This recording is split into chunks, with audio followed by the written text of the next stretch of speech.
পৃথিবীতে মানুষকে সৃষ্টি করেছি কেবলমাত্র আমার ইবাদত, আমার গোলামি, আমার বন্দেগী করার জন্য। আল্লাহর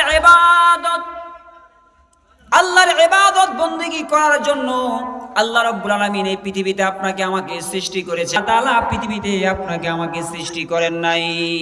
আল্লাহর নবী যার মধ্যে 3টা গুণ পাওয়া যাবে, 3 নম্বর গুণের প্রথম হলো জামাই।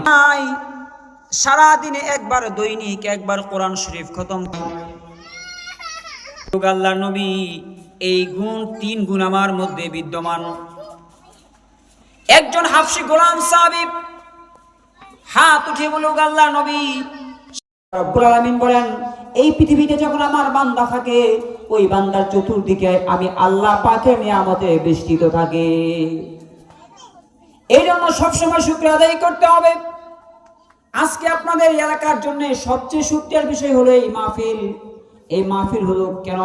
যাতে করে এই এলাকার কবরবাসীর মাগফিরাত কামনায় এই দুনিয়াতে